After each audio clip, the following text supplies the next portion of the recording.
disse: certo homem nobre partiu para uma terra distante, a fim de tornar posse de um reino e voltar.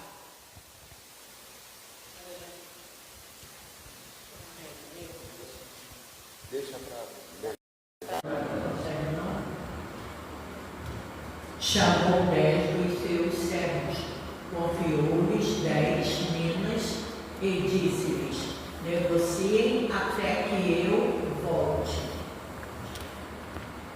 Mas os seus concidadãos odiavam e enviaram após ele uma embaixada, dizendo: não queremos que este seja reino sobre nós.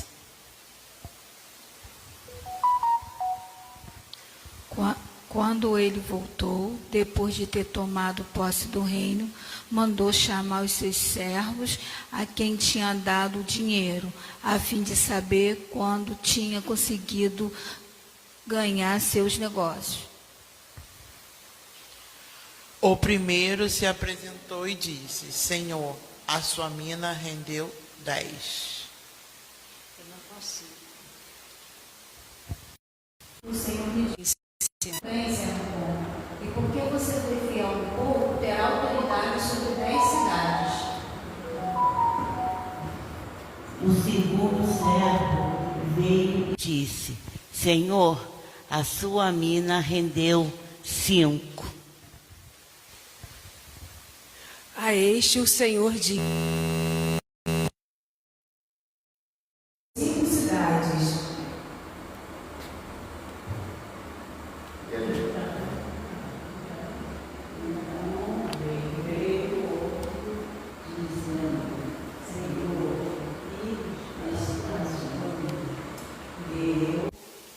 Guardei embrulhada num lenço. Porque tive medo do Senhor, que o homem rigoroso, que é homem rigoroso. O Senhor retira o que não depositou e colhe o que não semeou. Mas o Senhor respondeu: servo mau, eu julgarei usando as suas próprias palavras.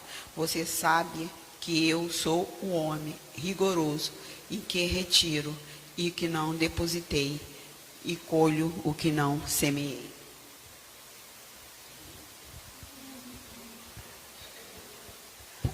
Por que você não pôs o meu dinheiro no banco?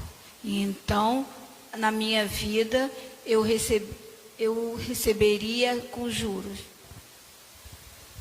E disse aos que estavam ali: tirem dele a mina e deem ao que tem as 10. Ele responderá: Senhor, ele já tem 10. Ao que o Senhor respondeu: pois eu declaro a vocês que a todo que tem será dado ainda mais, mas ao que não tem, até o que tem lhe será tirado.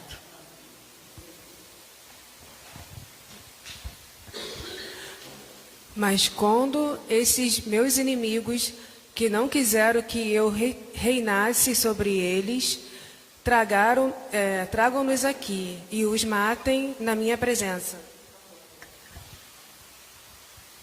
Acabou. Agora é outro versículo. Amém? Então, essa é a parábola das minas, né? É parecido com a parábola de talentos, mas é um pouco diferenciado. Esse versículo que representa. Então, vocês conseguiram entender mais ou menos o bojo da situação, né? Um administrador, né? Um dono, ele chegou e falou assim: ó, eu quero que vocês tomem conta administre aquilo que é meu. Eu vou pegar uma pessoa e dou 10 minas para você, e você cuida dessas 10 minas. Vou dar 5 minas para você e você cuida das 5 minas. Vou dar uma mina para você e você cuida. Você não. Quando essa ideia vai fazer. Você deu uma mina para você, esse cara da mina foi misericórdia. Ele deu uma mina para a pessoa e falou, ele foi lá recorrer ao rei. Né? Isso mais ou menos significa, por que Jesus contou uma parábola dessa lá na época dele? Porque aqueles que estavam ouvindo estavam entendendo. Se eu vou contar uma coisa, eles não entendem. Presta bem atenção. Eles não estão entendendo. Para entender, então, o que eles estavam sabendo. Esse senhor que falou que ia requerer o reino, ele representa Jesus. Eu vou explicar por um para vocês. Mas ele foi, é como se fosse na época, o rei Herodes, que era o rei da época de Jesus, ele pegou o filho dele chamado Arquelau e falou assim, vai lá em Roma, porque eles vão te dar algumas cidades para você governar. Então, para ser rei de algumas cidades, tinha que ir a Roma, que era o Império Romano que dominava a Judéia, na época de Jesus, ia lá em Roma e César batia o martelo, vou te dar essa cidade dos judeus, essa, você se torna rei lá e administra essa cidade. Nisso, tinha um grupo de pessoas ali que não concordavam com Herodes, né? E falou assim, eu não quero que o Arquelau, o filho de Herodes, governe sobre essa cidade. Então eles mandaram uma comitiva lá para impedir que isso acontecesse, né? E deixasse Arquelau, mas não adiantou nada. Voltou lá a comitiva e o rei continuou sendo Arquelau, ficou com dono das cidades. E aí o rei Arquelau vai fazer o quê? Quem foi essas pessoas que ficaram contra mim, que foram lá na comitiva? Manda matar todo mundo. Agora, isso aí é a história mais ou menos que eles ali estavam entendendo o que estava acontecendo. Inclusive Pedro sabia, porque Pedro era um zelote. Ele antigamente, Judas era um político, né? Judas na época, os discípulos de Jesus eram um político. Então ele também era zelote, ele lutava para que a Roma não fosse governar a Judéia, ele queria que tivesse um rei, que fosse Jesus até, né? Ele queria que fosse Jesus, pensou que fosse o rei Davi, para poder destruir Roma e tomar conta de todo mundo de novo.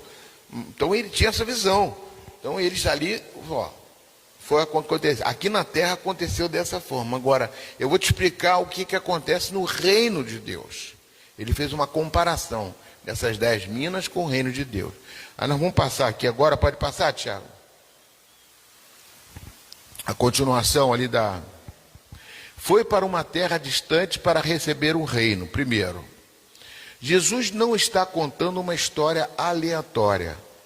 Ele usa uma situação política conhecida pelos judeus. Mais ou menos aquilo que eu estou te falando aqui. Vamos lá. Contexto da história real. Na época do Império Romano, um nobre local não se tornava rei automaticamente. Ele precisava ir a Roma, terra distante, tá? Ele foi uma terra distante. Então, na parábola é uma terra distante, mas sabia que é Roma, para receber do imperador a autorização para reinar. Enquanto isso, o povo ficava sob uma administração provisória. Vou botar um substituto aqui enquanto eu vou para lá. O exemplo histórico real. Arquelau, filho de Herodes, fez exatamente isso. Foi a Roma para pedir o reino. E uma embaixada dos judeus foi atrás dele para dizer a César: não queremos este homem que reine sobre nós. Entendeu? Ele ia ser substituto de Herodes, eu até confundi ele. Arquelau ia substituir Herodes e o povo não queria que ele substituísse. É política mesmo, tá? Ou seja, Jesus usa o fato político conhecido para ilustrar uma verdade espiritual profunda. Amém, irmãos? Quer uma pergunta? Deu para entender a história, que é política também, todo mundo hoje em dia conhece política, mas naquela época era assim, era o Império Romano que mandava na situação, entendeu?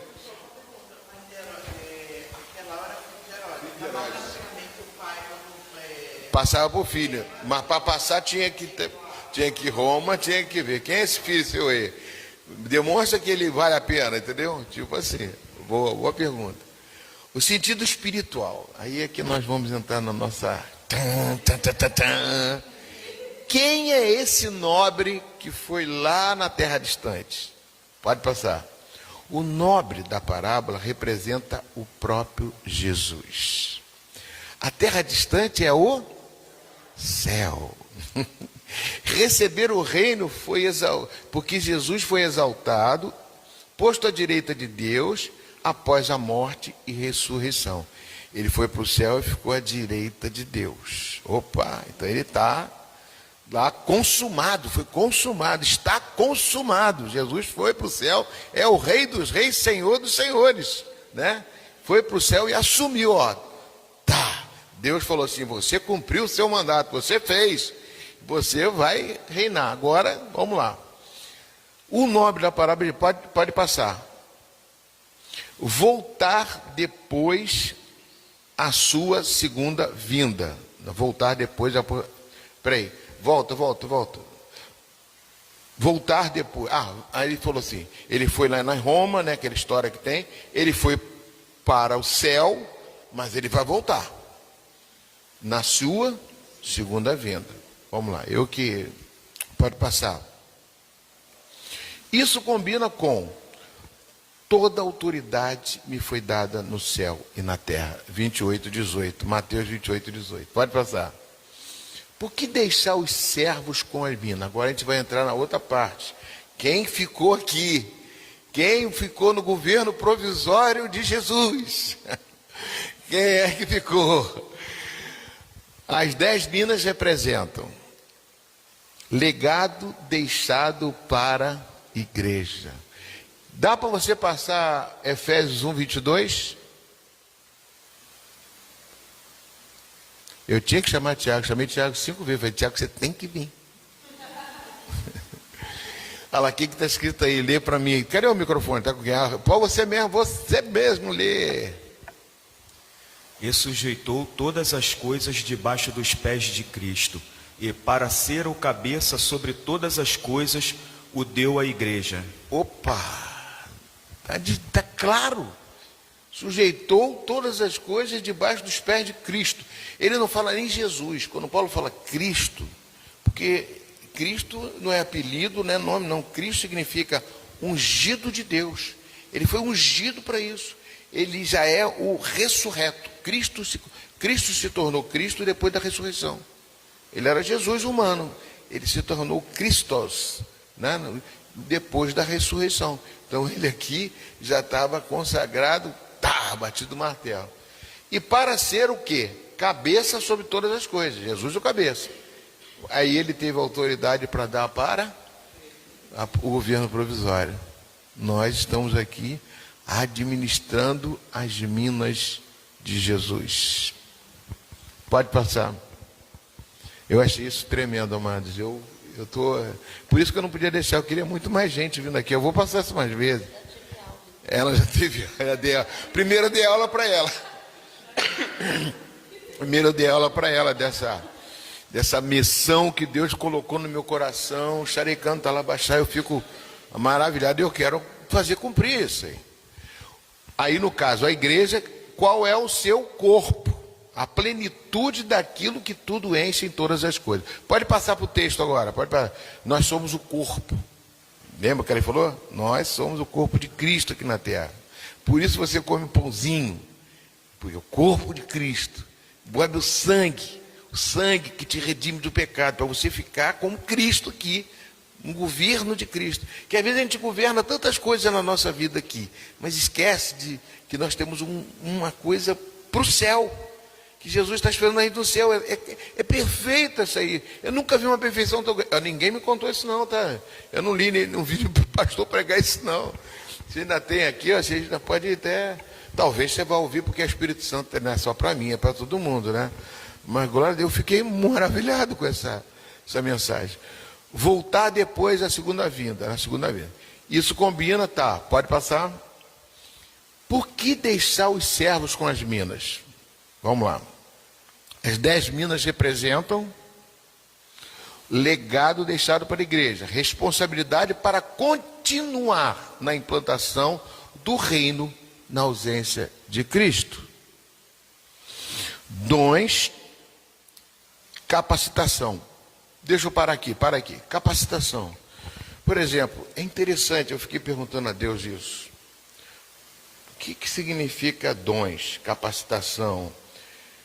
Nós somos diferentes uns dos outros, né? Tem pessoas que conseguem administrar uma escola. Tem gente que tem que trabalhar nessa escola. Tem gente que não tem capacidade de administrar a escola. Capacitação. Deus sabe quem pode administrar 10 minas e vai cobrar as 10 minas dessa pessoa que sabe administrar. É perfeito, amados, eu fico admirado. A gente não tem nada que cobiçar o que é de uma outra pessoa.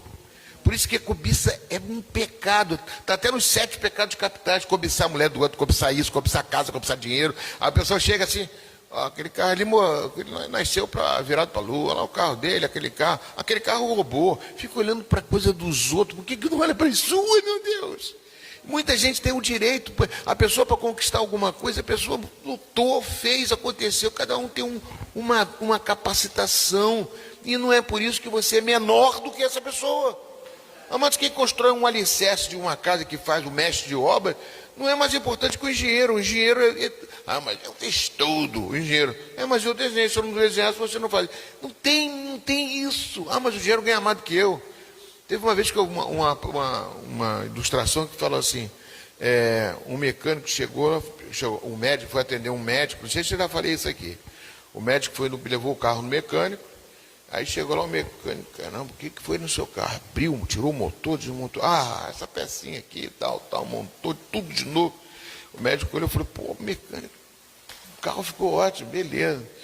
Agora o mecânico chegou para o médico e falou assim: quanto você ganha? Mas por quê? Eu ganho muito menos que você. E qual é a diferença entre eu e você? Eu peguei esse carro aqui, mexi, desfiz, desmontei o motor, e você? Você mexe, é cirurgião, mexe ali. Só que você mexe com um carro que não está vivo. Eu mexo com pessoas que estão vivas. Mexer com vida diferente. É só uma ilustraçãozinha, né? Mas a gente tem a mania de comparar. Dizer que eu sou melhor, que eu sou pior, que eu sou mais, eu aprendi mais. Aquele que muito lhe é dado, logicamente muito vai ser cobrado. Amém, queridos? Quer perguntar alguma coisa sobre um mina e 10 minas, né? Tem essa relação aí. O outro microfone levantou ali. Quer perguntar? Amém, querido. Então, dons de capacitação, evangelho, né? Tudo isso uma mina tem. O evangelho é para ser trabalhado. João capítulo 9 tem um homem que nasceu cego. Aí Jesus foi lá e falou assim: por que isso? Não, os discípulos, por que esse homem nasceu cego? O pai dele pecou, a mãe, a avó, a tia, tem lá quem pecou? Não, ele nasceu cego para a glória de Deus. Jesus foi lá e curou o cego. Curou o cego, todo mundo ficou admirado. Aí o cego foi andando, de repente, o cego começou, os fariseus começaram a perguntar: mas por que você foi curado?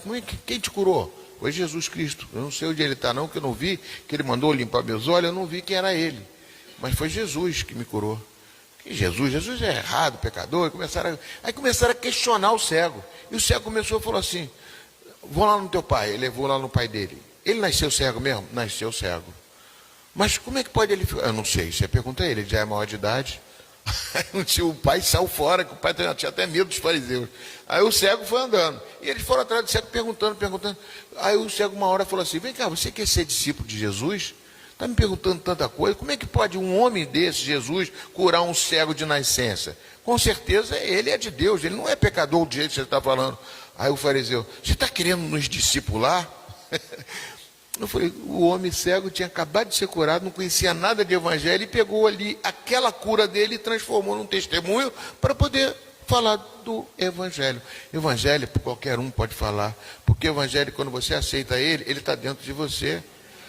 Maria Helena agora fez uma coisa aqui, né? Ela leu ali e ficou feliz, porque depois que o marido dela faleceu, ela começou a parar de fazer tudo. Ela ficou 62 anos casada com um homem, não vai chorar, acostumou vendo lá no marido, e ela desacostumou a ler, desacostumou a fazer crochê, desacostumou isso, e agora ela está voltando a estudar de novo e conseguiu ler. Isso aqui é um milagre, amados. Isso é Deus fazendo as coisas. Está aqui, agora, e nesse momento, Deus está se manifestando aqui.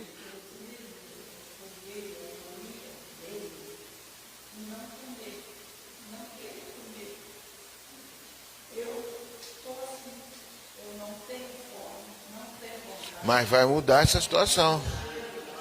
Amém. Aí calma, aí vai chegar ainda. A leitura já chegou.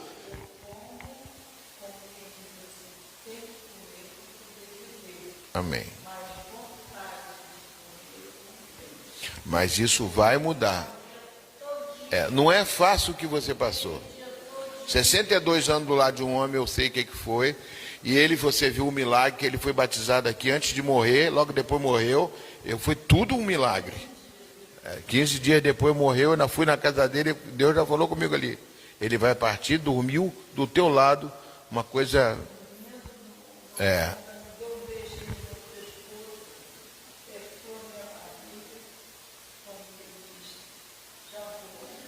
foi salvo, foi batizado e aceitou Jesus, e falou, eu vou me batizar, mas você vai se batizar também. Coisa milagrosa. Nem eu esperava.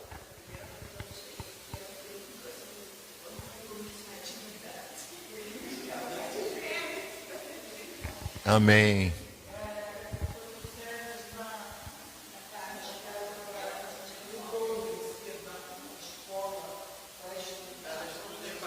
Ela está estudando de novo. Está com 85 anos. 85?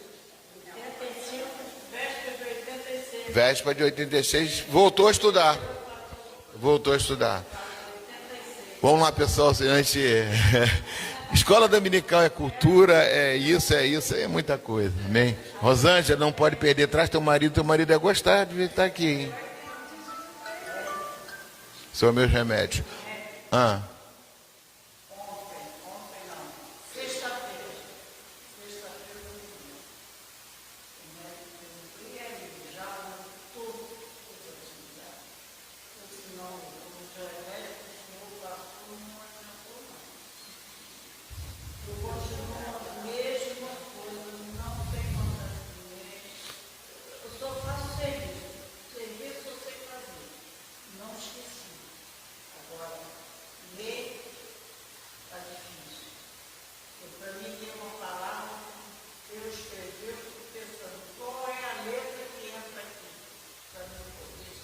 Amém.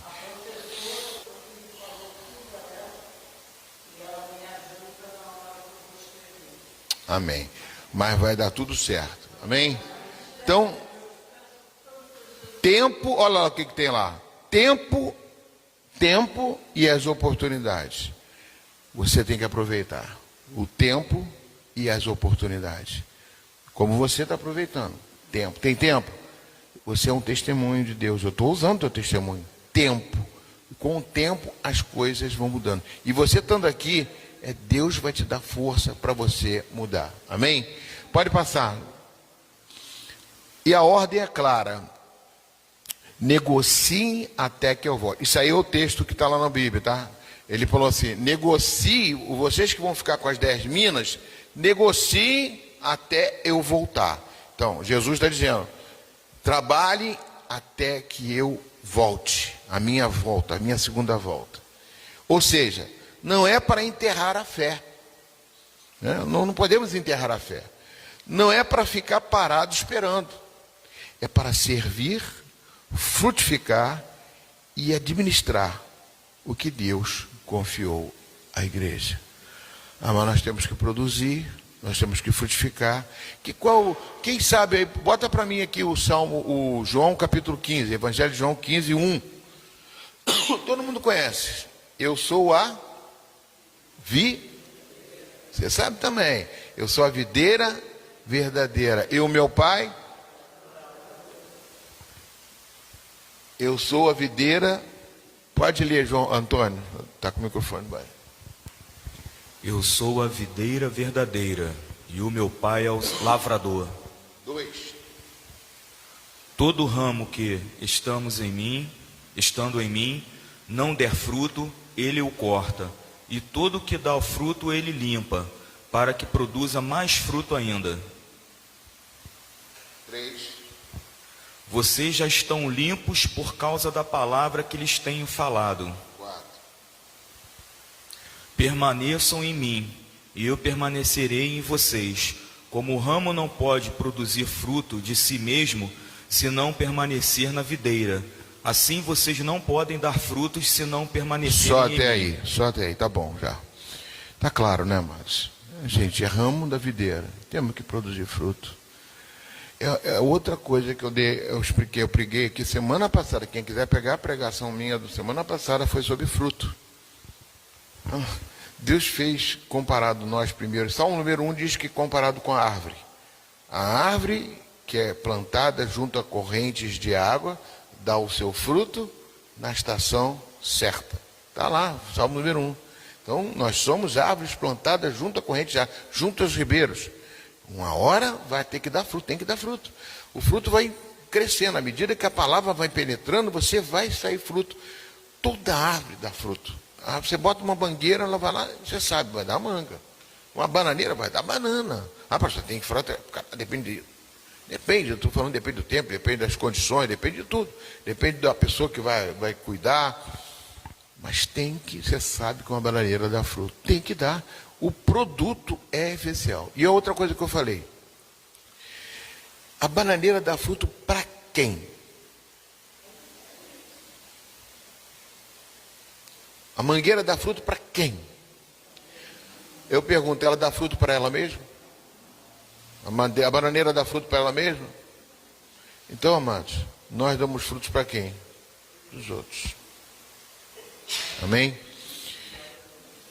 Ou seja, não é para enterrar a fé, não é para ficar parando, é para servir, frutificar e administrar o que Deus confiou à igreja. Pode passar.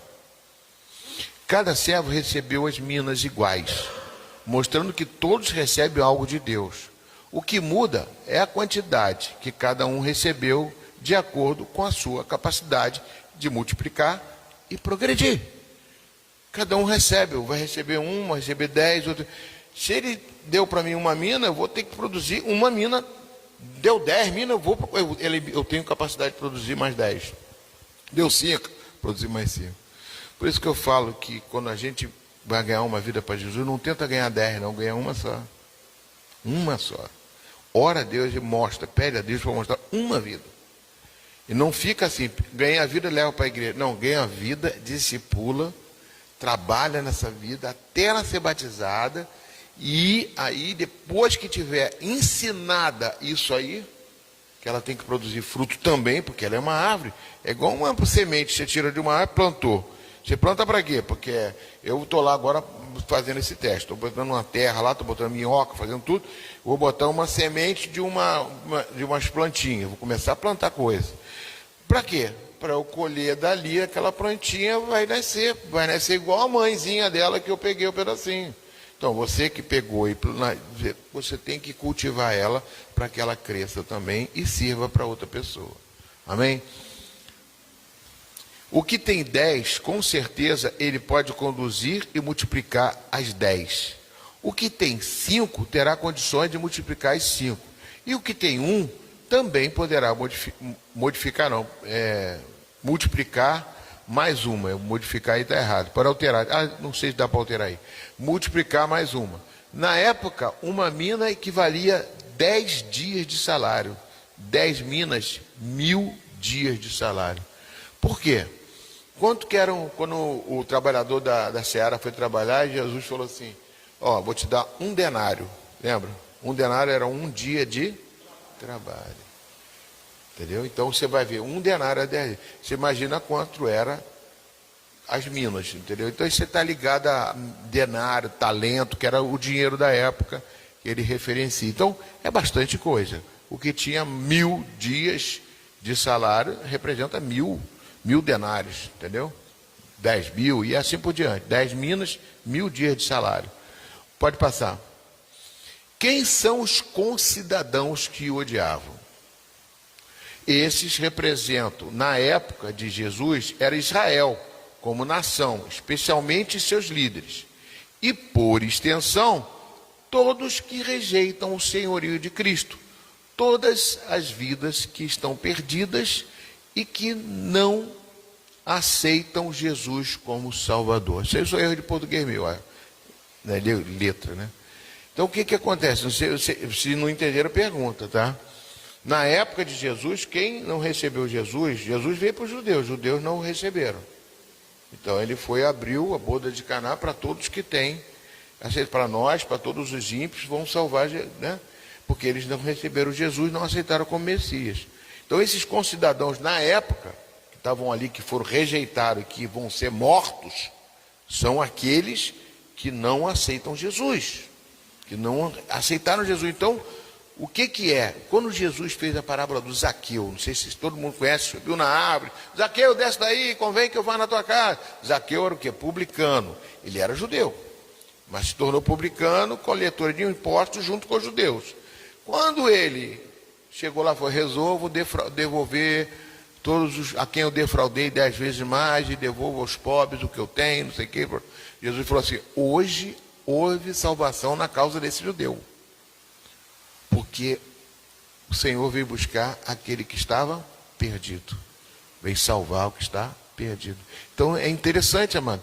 Quando esses concidadãos aí, que ele representa, que foram lá para não deixar que o reino se estabeleça, são os políticos, são essas pessoas que querem impedir que o reino de Deus faça. E as pessoas que estão no mundo, que também colaboram para com que Jesus não seja divulgado, que persegue os cristãos. Alguma dúvida? Não, né? Todo mundo que persegue, né? Não queremos que este reine sobre nós. Isto ecoa rejeição de Jesus como Messias. O não queremos que ele mande em nossas vidas, ou seja, você vê que quando eu vi uma entrevista daquele Zezé de Camargo, não, Luciano, pelo Bial, eu estive vendo, eu fiquei intrigado, né? Bial não aceita Jesus, ele não é de Jesus, ele fica investigando ali, né, coisa, e ele tentando explicar, mas é difícil explicar, né? Eles não aceitam o governo de Jesus, eles aceitam até Jesus, eles creem em Jesus, mas não aceitam ser o Senhor da sua vida. Não, peraí, tem vários deuses, a gente fala um monte de coisa, a Bíblia é muito restrita, entendeu? Estão querendo mudar a Bíblia, tudo isso acontece, né? Inclusive a minha preocupação na última palavra que eu dei aqui foi que, será que vai encontrar fé na terra? Jesus falou, será que quando eu voltar vou encontrar fé na terra? Sem fé é impossível agradar a Deus. Eu preguei isso aqui quarta-feira, eu acho. É uma coisa absurda, a gente tem que ver. A gente não pode parar de falar desse Jesus. E quanto mais eu falo, por exemplo, o testemunho dela, para mim, é alimento. O testemunho de você estar aqui hoje é alimento. Perturbei você lá na tua casa. Perturbei não, foi uma benção. A tua casa é uma benção. Muito, a tua mãe é uma benção de Deus. Oi, Aninha, tudo bem? Então, amados, são coisas que a gente vê e fica assim, puxa, né? Então vale a pena, quando você multiplica, você se fortalece. Você vê coisas de Deus na sua vida. Amém? Não queremos que ele mande em nossas vidas, é isso que eles estão querendo. Não querem que Jesus mande, seja o governo da minha vida. Importante, eles não negam a Jesus, né? Não querem se submeter ao seu reino. Portanto, a nossa missão é levá-los ao Evangelho. Muda não, peraí. Nicodemos chegou e falou, Jesus, vi que você é da parte de Deus, fez tantos milagres, tal. Precisa nascer de novo na água do Espírito, né? Eu quero conhecer o reino de Deus. Ele não queria estar submetido ao reino de Deus, ele está debaixo do reino do judeu, do judaísmo, de Abraão, Isaac, Jacó. É muito difícil para o judeu aceitar outra coisa. Aceitar Jesus para o judeu era muito difícil. Eu não aceito o reino dele. Importante, eles negam a Jesus, não querem se submeter ao seu reino. Portanto, a nossa missão é levá-los ao Evangelho. A igreja na condição de salvá-los. Eles são cegos e ignoram o Filho de Deus. 5. Reinar onde? Se ele foi embora, né? Se o rei foi embora, né? Eu vou reinar onde? Ele foi receber o reino, a autoridade legítima, foi para o céu. Mas a manifestação plena desse reino só acontece quando ele voltar. Hoje, Cristo já é rei, mas o seu reino ainda não se manifestou plenamente. Isto é, já e ainda não, no reino de Deus. Não sei se vocês entenderam isso aqui, deixa aqui, porque Jesus foi para lá, mas ele não estabeleceu o reino dele. Ele vai vir aqui 1000 anos governar quando voltar, está escrito na Bíblia. Então estabelecer o reino vai ser no fim mesmo. Esse mundo que a gente vive aqui não é reino de Deus. A gente está implantando o reino de Deus. Jesus veio trazer o reino, uma boa oportunidade. Ele veio para cá e falou assim, é chegado o reino de Deus quando Jesus veio. Mas não implantou o reino, que não dá, porque primeiro nós estamos no reino desse mundo, debaixo da governança do mundo, debaixo da governação de Satanás. O mundo jaz no maligno, diz João. Então nós estamos debaixo desse reino. Amém, querido? Dá para entender isso? Dá para entender? Então, Jesus, quando voltar, é que vai estabelecer. Em Romanos 8,18, se não me engano, fala sobre isso. A vinda dele é a soberania, é tudo, é mais do que... Fala.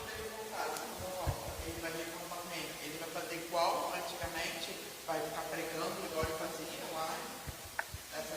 Não, de jeito nenhum. Ele não vai vir para pregar o reino. Ele mesmo disse, né? Eu estou vindo agora para salvar. Eu vim como... Agora eu venho para implantar o reino de vez. É uma coisa, eu vim para julgar. Aí vai vir para julgar.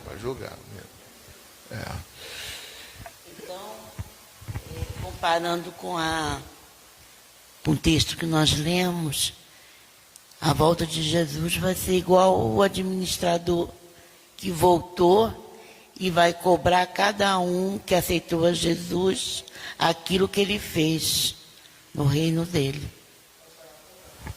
E falou que vai matar. É a segunda morte. Está escrito no Apocalipse.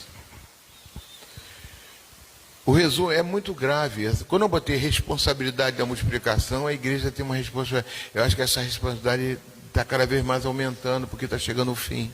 Entendeu? E as coisas estão se apertando e pessoas estão morrendo. A morte hoje em dia está tão fácil. Briga ali de trânsito, não sei o que, mata. Um mata o outro. Você vê se você for ver televisão, você fica horrorizado. É todo dia, toda hora. É toda hora, todo dia, todo tempo, entendeu?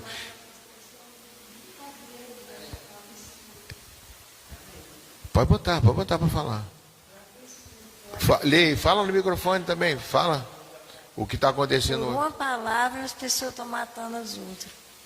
É brincadeira. Essa semana passou agora, meu neto estava lá em casa. O que aconteceu? A polícia entraram lá no Salgueiro, atrás não sei de quem, deram tiro lá, foi o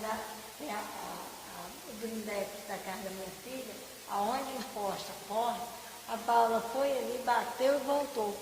A livramento que eles estavam lá em casa. Amém. Deus, muito bom mesmo. Amém. Eu não sei ler, pastor, eu não entendo muita coisa, mas eu oro em casa e tudo que eu vejo que é livramento de Deus, eu agradeço, porque Deus é maravilhoso. Deus é muito bom, Ele tem dado muito livramento para mim e para minha família. Amém, querido. Lá? Amém. Resumo em uma frase. Jesus está dizendo, enquanto eu estou ausente, vocês são meus administradores, cooperadores. Vocês receberam a incumbência e responsabilidade de mudar essa situação até que eu volte. Amém? Acabou? Não. As minas representam a sua capacidade de administrar. Não importa se você tinha 10 ou se você tem uma. Não pode ficar inativo e não multiplicar.